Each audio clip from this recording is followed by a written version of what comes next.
மரித்த தாமஸ் கமலா, ஆரோக்கியமேரி அன்பரி சுவாமி,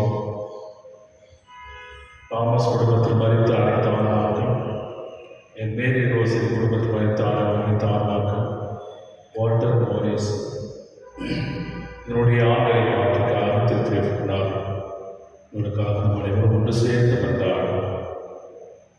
தந்தை மகன் தூய ஆவியாரின் பெயராலே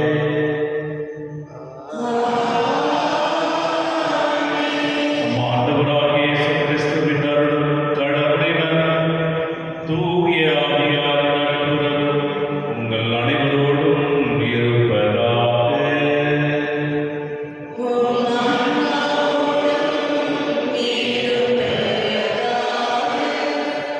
கிறிஸ்துவில் பிரியமான சகோதரர்களே, திருச்சபையானது புனித அல்போன்சா மட்டத்து நடத்து உடைய விழாவை கொண்டாடுகிற இந்தியாவுடைய முதல் புனிதராக அர்ப்பணம் செய்யப்பட்டவர்கள். இவர் தன்னுடைய வாழ்நாள் முழுவதுமே இறைவனுக்கு கொடுத்த துன்பத்தையும் துயரத்தையும் தாங்கிக் கொண்டு நோயினால் அவதிப்பட்டிருந்தார். தன்னை முழுவதும் இறைவனுக்காக அர்ப்பணித்த ஒரு புனிதராக இந்தியாவிலே கோட்டையம் என்ற ஊரிலே பிறந்து தன்னை எடுத்துக்காட்டும் வாழ்வு வாழ்ந்தவர்கள். எனவே இத்தனை துன்பத்திலும் இறைவன் அவருக்கு வலிமையும் ஆற்றல் கொடுத்து வாழ்நாள் முழுவதும் படுக்கை படியாக இருந்து இறைவனுக்கு வேண்டிய எடுத்துக்காட்டான வாழ்விலே இறைவன் ஜெப வாழ்விலும் நேரிய வாழ்விலும் அவர் நடந்து இறைவனுக்கு சாட்சி வந்த வாழ்க்கை வாழ்ந்தார். எனவே இந்த புனித அல்போன்சாவை போல நாம் இறைவனுக்கு நன்றி கூறுகின்ற உறவிலே இறைவனோடு நாம் எத்தகைய துன்பங்கள் நாம் சந்தித்தாலும் எத்தனை நோய்வாய்ப்பட்டிருந்தாலும் இறைவனுக்கு நன்றி செலுத்தி ஜெப வாழ்விலே ஈடுபட ஒரு எடுத்துக்காட்டான வாழ்விலே வாழ்ந்திருக்கின்றார். முன்மாதிரி பின்பற்றி நம்முடைய வாழ்வு பின்பற்ற இறைவனை வேண்டும் என்றாலும் திருப்பலித்தனம் பொழுதுபடி குற்றங்கள் பாவங்கள் ஏற்றுக்கொண்டு மனம் வருந்துவோம் மன்னிப்பு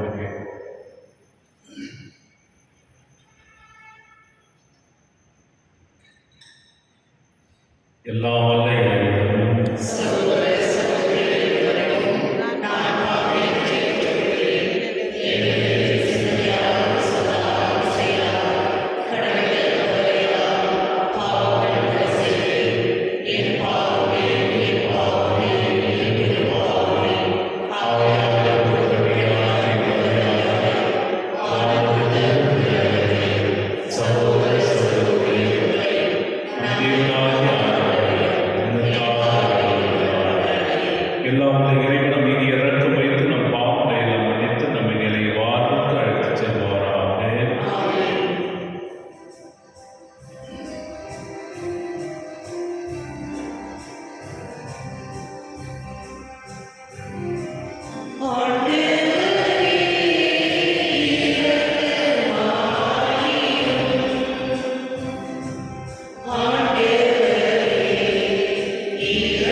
இறைவாக்கினர் எரேமியா நூலிலிருந்து வாசகம். ஆண்டவர் எரேமியாவுக்கு கூறியது: நீ அவர்களுக்கு இந்த வாக்கை கூறு, என் கண்கள் இரவு பகலாக கண்ணீர் சொரியட்டும், இடைவிடாது சொரியட்டும். ஏனெனில் என் மக்களாம் கன்னிமகள் நொறுக்குண்டால் அவளது காயம் மிக பெரியது. வயல்களுக்கு சென்றால் இதோ வாளால் முடிந்தவர்கள், நகரில் நுழைந்தால் இதோ பசியால் நலிந்தவர்கள். இறைவாக்கினரும் குருக்களும் தங்களுக்கு முன்பின் தெரியாத நாட்டில் அலைகின்றனர். நீர் யூதாவை முற்றிலும் புறக்கணித்து விட்டீரா? சீயோனை உம் உள்ளம் வெறுத்து விட்டதா? நாங்கள் குணமாக முடியாதபடி ஏன் எங்களை நொறுக்கினீர்? நாங்கள் அமைதிக்காக காத்திருந்தோம், பயனேதும் இல்லை. நலம் பெறும் காலத்தை எதிர்பார்த்திருந்தோம், பேரச்சமே நீங்கியது. ஆண்டவரே, எங்கள் குற்றத்தையும் எங்கள் மூதாதையரின் தீமையையும் நாங்கள் ஏற்றுக்கொள்கின்றோம். நாங்கள் உமக்கு எதிராக பாவம் செய்தோம். உம் பேரை முன்னிட்டு எங்களை உதறி தள்ளாதீர். உம் மாட்சிமிகு அரியணை அவமதிக்காதீர். நீர் எங்களோடு செய்த உடன்படிக்கையை நினைவு கூறும், அதனை குறித்து விடாதீர். வேற்றினத்தாரின் தெய்வ சிலைகளுக்கு மழை தர வல்லது எதுவும் உண்டோ? வானங்கள் தாமாக மழை பொழிய முடியுமா? எங்கள் இறைவனாகிய ஆண்டவரே, நீர் அல்லவா அதை செய்யக்கூடியவர். நாங்கள் உண்மையை எதிர்நோக்கியுள்ளோம், ஏனெனில் இவற்றையெல்லாம் செய்பவர் நீரே.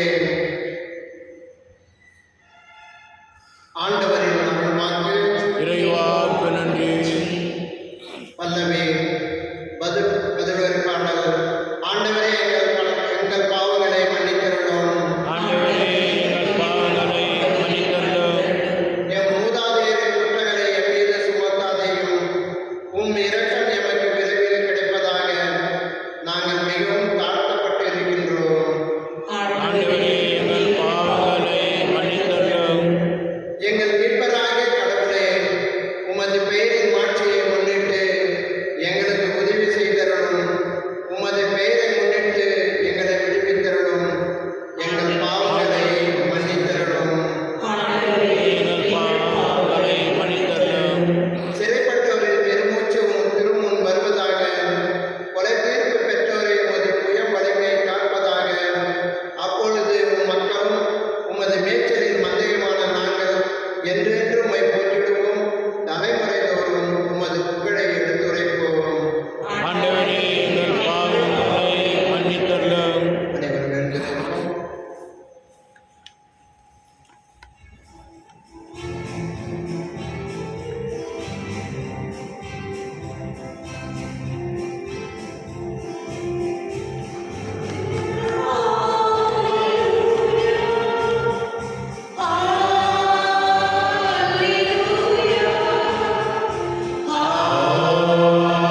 அல்லேலூயா.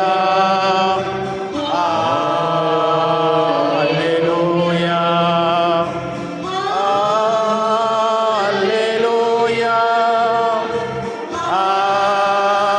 அல்லேலூயா. அல்லேலூயா. அல்லேலூயா. இறைவனின் வார்த்தையே விதையார், அந்த விதைப்பவர் கிறிஸ்துவே. அவரை கண்டடைபவர் எல்லாம் என்னென்னும் நிலைத்திருப்பர். அல்லேலூயா. Hallelujah, hallelujah, hallelujah, hallelujah. ஆண்டவர்களோடு இருப்பாராக. உம் ஆன்மாவோடும் இருப்பாராக. மத்திய பரிசுத்த நற்செய்தியிலிருந்து வாசகம். ஆண்டவரே, மாட்சி உமக்கே. அக்காலத்தில் இயேசு மக்கள் கூட்டத்தினரை அனுப்பிவிட்டு வீட்டுக்குள் வந்தார். அப்போது அவருடைய சீடர்கள் அவர் அருகே வந்து, வயலில் தோன்றிய களைகள் பற்றிய உமையை எங்களுக்கு பின்வருமாறு கூறினார். நல்ல விதைகளை விதைப்பவர் மானிட மகன், வயலில் உலகம். நல்ல விதைகள் கடவுளின் ஆட்சிக்கு உட்பட்ட மக்கள். களைகள் தீயோனை சேர்ந்தவர். அவற்றை விதைக்கும் பகைவன் நலனை, அறுவடை உலகின் முடிவு, அறுவடை செய்வோர் வானத்தோடு. எவ்வாறு களைகளை பறித்து தீக்கரையாக்குவார்களோ அவ்வாறே உலக முடிவிலும் நடக்கும். மானிட மகன் தம் வானதூதரை அனுப்புவார். அவர்கள் அவருடைய ஆட்சிக்கு தடையாக உள்ள அனைவரையும் நெறிக்கெட்டோரையும் கொண்டு சேர்ப்பார்கள். பின் அவர்களை தீச்சுளையில் தள்ளுவார்கள். அங்கே அழுகையும் அங்கலாய்த்தும் இருக்கும். அப்போது நேர்மையாளர் தன் தந்தையின் ஆட்சியில் கதிரவனை போல் ஒளி வீசுவர். கேட்க செவியுள்ளோ கேட்கட்டும். இது கிறிஸ்துவனுக்கு வாழ்வரும் நற்செய்தி. கிறிஸ்துவே உமக்கு புகழ். கிறிஸ்துவில் பிரியமான சகோதர சகோதரர்களே, ஒரு குருவானவர் ஒவ்வொரு முறையும் மறைவுரையிலே சிலுவை பற்றியும் அவருடைய பாடுகளை பற்றியும் மட்டுமே சொல்லிக் கொண்டு வந்தார். அவருடைய மறைவுரை கேட்ட ஒரு இளைஞர் என்ன செய்கிறார், இந்த சாமியிட்ட வந்து கேட்டார், நம்ம எப்பொழுது பார்த்தாலும் சிலுவை பற்றியும் பாடுகள் மட்டும்தான் சொல்லிட்டு இருக்கீங்க, ஆனால் அவருடைய போதனைகளையும் அவருடைய வாழ்ந்த விதத்தையும் சொல்லி ஒரு முன்மாதிரியான வாழ்க்கை சொல்லியிருக்கலாமே அப்படின்னு அவன் கேட்டான். அந்த குருவான சொன்னார், அவருடைய போதனைகளில் முன்மாதிரியான வாழ்வை பற்றியும் நான் சொன்னால் நீ மனம் கட்ட அவரை பின்பற்றுவாயா என்று கேட்டார். கண்டிப்பாக பின்பற்றுவேன் என்று சொன்னார். மீண்டும் அந்த குருவான சொன்னார், அப்படி என்றால் ஆண்டுடைய வாழ்க்கையிலே அவர் பாவமே செய்யவில்லை, நீ பாவம் செய்யாமல் இருக்கின்றாயா என்று கேட்டார் குருவானவர். அதற்கு அவன் முடித்தான், இல்லை, நான் பெரும் பாவினான். இப்போ பாவி என்றால் கடவுள் இந்த பாவத்தை சிலுவை மூலமாக ரட்சித்தார் என்பதை உணர வேண்டும். அதனால் தான் சிலுவையை பற்றி, பாடலை பற்றியும் அதனுடன் மீட்பு கிடைக்கிற பற்றியும் நான் போதிக்கிறேன் என்று அவர் சொன்னார். பிரியமானவர்களை, முதல் வாசகத்தில் இறைவாக்கு நிற்பது போல யூதர்கள் என்ன செய்கிறார்கள், தன்னுடைய வாழ்க்கையை கடவுளுக்காக பாவம் செய்கிறார்கள். 2 கடும் பாவம் செய்கிறார். ஒன்று, போலி தெய்வங்களை வழிபடுதல். 2வது, ஏழைகளை மக்களை வஞ்சித்தல். இந்த 2 பாவங்களையும் அவர் செய்து ஆண்டவருக்கு முரணாக வாழ்வதாக இருப்பார். ஆனால் ஆண்டவராகிய கடவுள் அவரை தண்டிக்கின்ற பொழுது, அடிவந்தனத்தில் அவரை பிறருடைய அடிவதனை தண்டிக்கின்ற பொழுது அவர் மனம் வருவதனால் அவர் சொல்லுகின்ற பாவங்கள் பார், ஆண்டவரே உமக்கு எதிராக நாங்கள் பாவம் செய்தோம், உன் பெயர் முன்னிட்டு எங்களை உதவி தள்ளாதே என்று ஆண்டவரிடம் கொண்டாடுகிறார்கள். என்னுடைய பாவங்களை நிமித்தம் ஆண்டவரே உதவி தள்ளாதே, எங்களுக்கு நாங்கள் உணர்ந்து கொண்டோம், எங்களுடைய பாவங்களை உணர்ந்து கொண்டோம் என்று மக்கள் புலம்புகின்ற பொழுது இரக்கமுள்ள தேவன் அவர்களை மீண்டுமாக மீட்டெடுத்து வாழ கொடுப்பதை பார்க்கும்.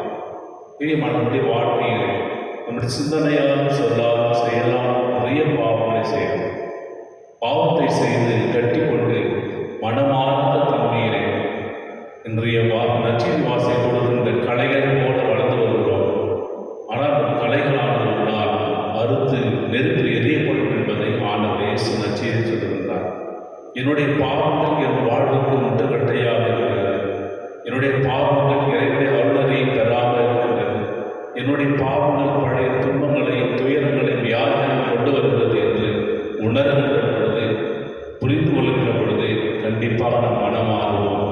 மனமாறி அந்த பாவத்திலிருந்து விடுபட நாம் முயற்சி எடுப்போம் என்ற தன்மை உணர முடியும். எனவே கடவுள் பாவங்களை நேசிக்கிறார் என்பதற்கு தெரியும். இந்த பாவங்களை நேசிக்கின்ற பொழுது அவர்கள் மீண்டும் என்னுடைய பிள்ளைகளாக வரவாட்டார்களா என்று ஏங்குகிறார். ஆனால் நாம் இந்த உலகத்தின் போக்கிலே போகின்ற பொழுது கடவுளை மறந்து விடுகிறோம்.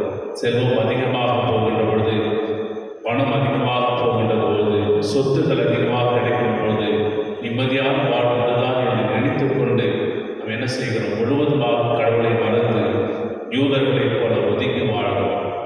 அந்த வாழ்க்கையிலே தான் ஆண்டவர் என்ன செய்கிறார், மிகவும் வேதனைப்படுகின்ற ஒரு நிலையை பார்க்கின்றார்.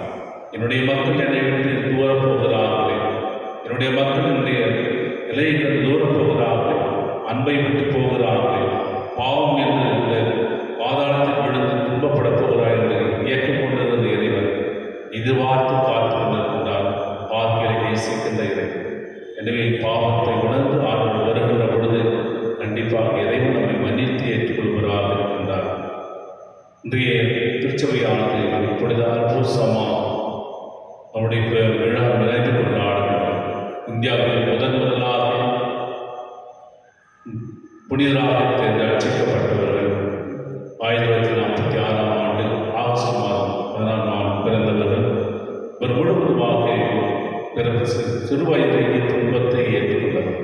சிறுவயதிலே பெற்றோரை இழந்தார் மற்றும் அவருடைய பெற்றோர்களை இழந்த பிறகு அவருடைய பெரியப்பா மூலமாக வளர்ந்தார். அவருடைய அத்தை வளர்ந்தார். பிறகு அருட்தந்தை ஜோசப் வழியாக படிக்க வைத்தார். சிறுவயதில் என்ன செய்தார்? ஒரு நெருப்பு குழியிலே தன் கால் விழுந்து விட்டால் அவருடைய காலில் குணமாகியது. அதிலிருந்து படுக்கை படையாக இருந்தார்.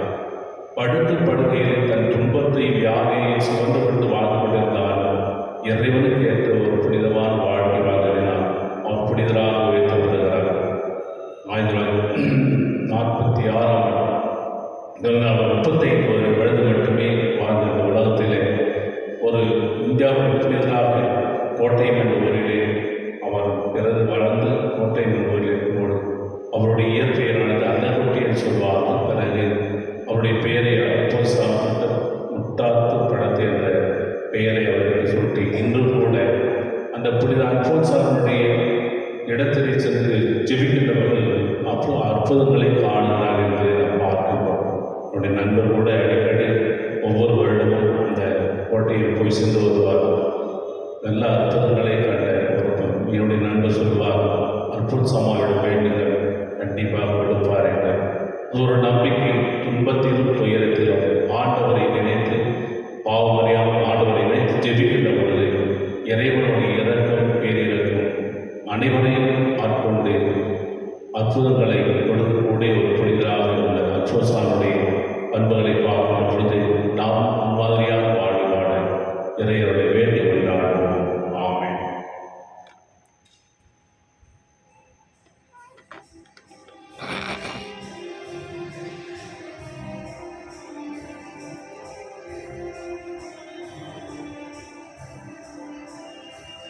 இறைவா, இறைவா, இதயம் நலது அர்ப்பணித்தீர் நம்முடனே ஏற்றிடுவார். இறைவா, இறைவா, இதயம் நலது அர்ப்பணித்தீர் நம்முடனே ஏற்றிடுவார். இவ்வாழ்நாள் காணும் இன்பங்களும் மண்மீது எரிவாட்டு துன்பங்களும் இவ்வாழ்நாள் காணும் இன்பங்களும் மண்மீது எரிவாட்டு துன்பங்களும் நினைவோடு சொல்லும் பணிவோடு செய்யும் அனைத்தையும் மீற்றிடுவார்.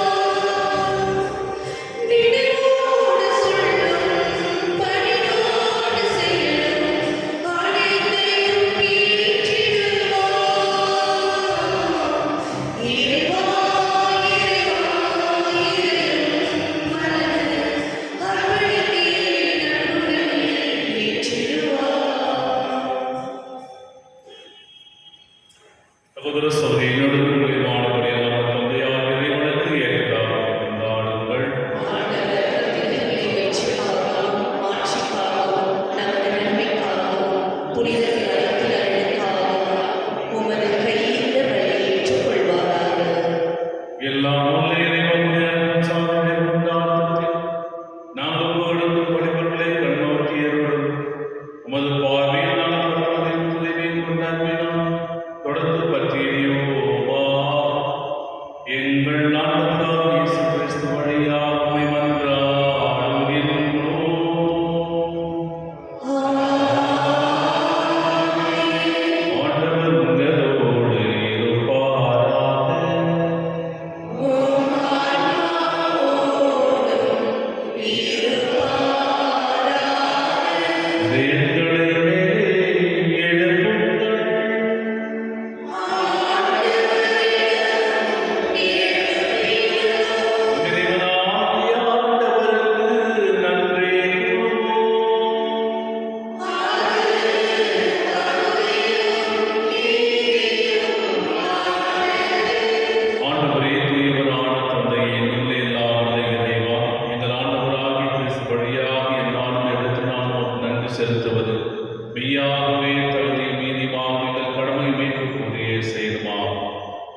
சாட்சியத்தால் திரு அவை என்றும் புதிய ஆற்றல் பெற்று வளமடைகின்றது. இவ்வாறு எங்கள் மீது நீர் கொண்டிருக்கும் பரிவன்பை தெல்ல தெளிவாக காட்டுகின்றேன். மேலும் எங்களது மீட்பின் மறைகளை நாங்கள் நிறைவேற்றுவது அப்புனிதர்களின் சிறப்புமிக்க எடுத்துக்காட்டால் கொண்ட பெற்று அவரது தகுந்த பரிந்துரையால் என்றும் ஊக்கம் பெறவும் ஆடுகின்றேன். ஆகவே ஆண்டவரை வானக தூதர்கள் அனைவரோடு நானும் சேர்ந்து ஒரு பெருமை பறைசாற்றி அக்கறைப்புடன் சொல்வதாவது: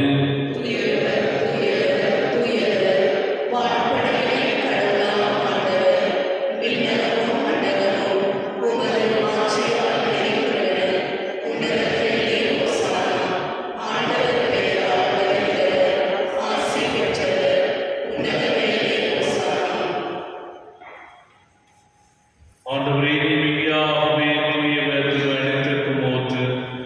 ஆகவே உம்முடைய ஆவியை பொழிந்து காணிக்கைகளை தூய்மைப்படுத்த வேண்டுகின்றோம். இவ்வாறு எங்கள் ஆண்டவர் இயேசு கிறிஸ்துவின் உடலும் இரத்தமுமாக எங்களுக்கு இவை மாறுபடுமாகும். அவர் பாடுபடுவதற்கு தம்மை கையளித்த போது அப்பத்தை எடுத்து நன்றி செலுத்தி அதை பெற்று தம் சிறுகளுக்கு அளித்து கூறியதாவது: அனைவரும் இதிலிருந்து பெற்று உண்ணுங்கள். ஏனெனில் இது உங்களுக்காக கையளிக்கப்படும் என் உடல்.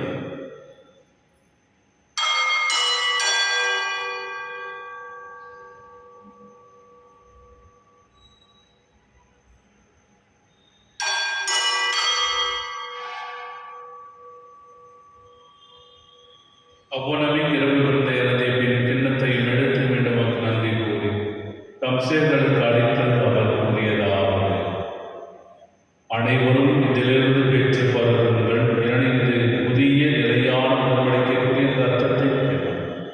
இது பாவ மன்னிப்புக்கென்று உங்களுக்காகவும் பலருக்காகவும் சிந்தப்படும். இதை என் நினைவாக செய்யுங்கள்.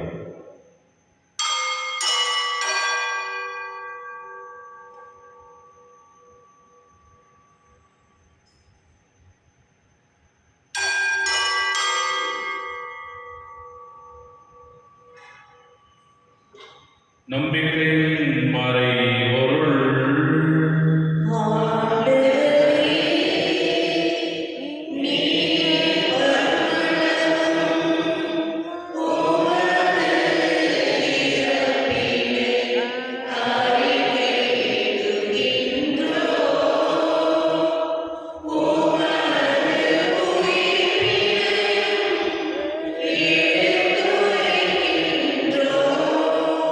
ஆவியானவரே, நாங்கள் கிறிஸ்துவின் இறப்பினை உயிர்ப்பினை மூன்று வாழ்வரும் அப்பத்தை மீட்பளிக்கும் கிண்ணத்தை உமக்கு ஒப்புக் கொடுக்கின்றோம். உம் திருமணம் கூடி உரிய தவறுகளை ஏற்றுக்கொண்டு எனக்கு நன்கு செலுத்துகின்றோம். மேலும் கிறிஸ்துவின் உடலிலும் ரத்தத்திலும் உங்களும் எங்களை தூயாவியால் சேர்க்க வேண்டும் என உண்மை தாழ வந்தாடுகிறோம். ஆண்டவரே, உலகிற்கு பரவிருக்கும் திருவையான உங்களிடம் எங்கள் திருத்தந்தை லியோ, எங்கள் பேராய வீட்டில் மற்றும் துணையாயிரம் எல்லா தொழில்நிலையினர் ஆகிய அனைவரோடு திரு அவை அன்பில் நிறைவேற செய்துள்ளோம். ஈரோடு அழைத்துக் கொண்டு தாமஸ் கமலா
மீட்பரின் கட்டளையாக அறிவிக்கப்பட்டு இதை படிப்படியால் பயிற்சி பெற்று நாம் அனைவரும் துணிந்து சொல்வோம்.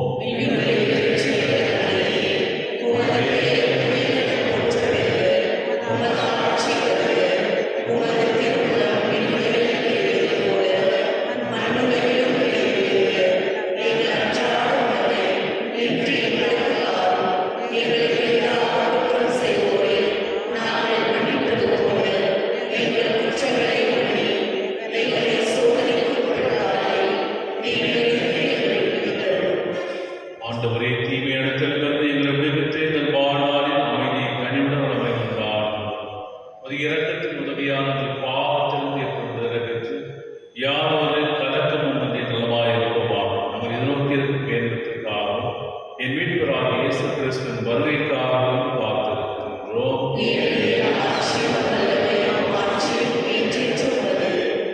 ஆண்டவரே, இயேசு கிறிஸ்துவை அமைதி உங்களுக்கு விட்டுச் செல்கின்றேன், என் அமைதியை உங்களுக்கு அளிக்கும் திருத்துவரும் கொள்கிறேன். எங்கள் பாவங்களை திரு அவையின் நம்பிக்கையை உமது திருவுளத்திற்கு ஏற்பதற்கு அமைதியையும் ஒற்றுமைப்படுத்துவீராக என்றென்று வாழ்ந்து ஆட்சி செய்கின்றவர் நீரே. உங்களுடைய அமைதி அனைவரோடும் இருப்பதாக. ஒருவருக்கு ஒருவர் இறைவன் தரும் அமைதியை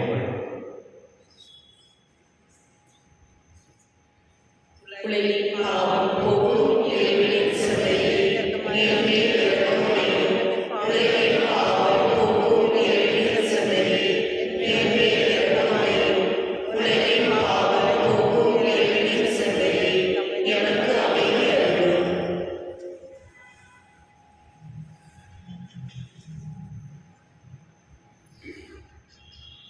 இதோ இறைவனின் சமரி, இந்த உலகின் பாவங்களை போக்குகின்றவர். சமரின் விருந்துக்கு அழைக்கப்பெற்றோர் பேறு பெற்றோர். என் ஆண்டவரே, நீர் எழுந்தருள நான் தகுதியற்றவன். ஆனால் ஒரு வார்த்தை மட்டும் சொல்லி அருளும், எனது ஆன்மா நலமடையும். கிறிஸ்துவின் உடலும் ரத்தமும் நம்மளவரின் காத்து நிறைவாக அளிப்பதாக. ஆமென்.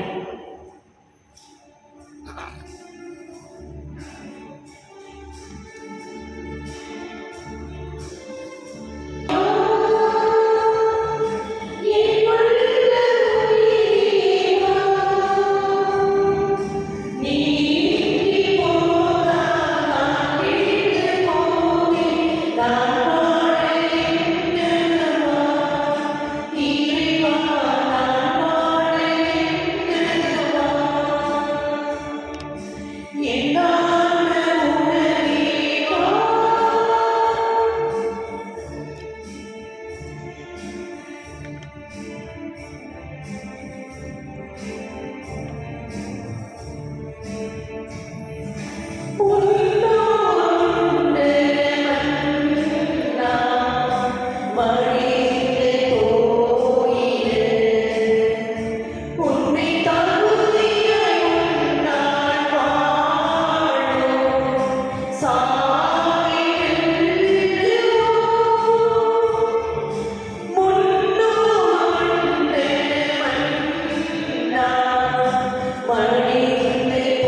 மன்றாடுவோமாக. ஆண்டவரே, நாங்கள் பெற்றுக்கொண்ட மறைபொருட்களுக்கு இந்த அன்றாட சிலுவை சுமக்க எங்களுக்கு ஆற்றல் அளிப்பனவாக. அதனால் திருமகனின் சாயலுக்கு ஏற்படாத வளர்ச்சி பெற்று ஒரு நாள் உலகின் கண்டையும் பணிந்திருப்போமா. எங்கள் ஆண்டவராகிய இயேசு கிறிஸ்து வழியாக உம்மை மன்றாடுகின்றோம். ஆமென். ஆண்டவர்களோடு இருப்பாராக. உம் ஆன்மாவோடும் இருப்பாராக. எல்லாம் வல்ல இறைவன், தந்தை, மகன், தூய ஆவியானவரை ஆசீர்வதிப்பாராக. ஆமென். வாழ்த்துங்கள், திருப்பலி நிறைவேறிற்று. இறைவனுக்கு நன்றி.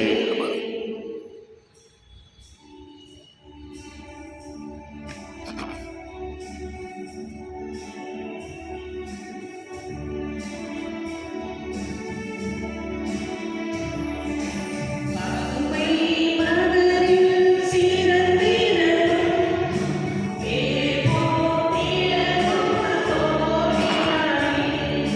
பதுவை நகரில் சிறந்திலங்கும் தேப்போத்திலங்கும் தோணியாரே.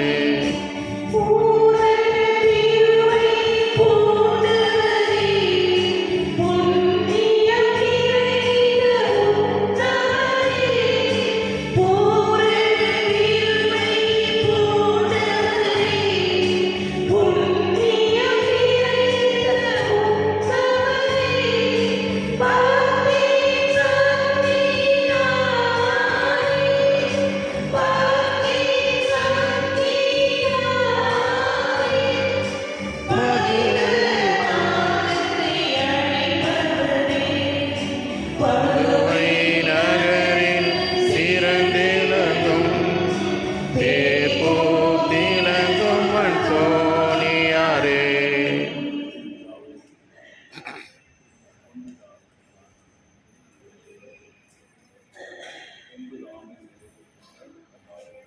நிலையான புகழுக்குரிய தூய்மை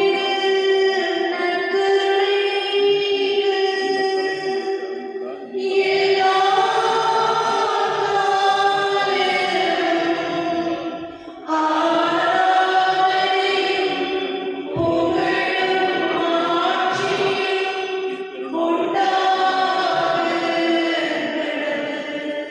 தந்தை மகன் தூய ஆவியானவராலே. ஆமென்.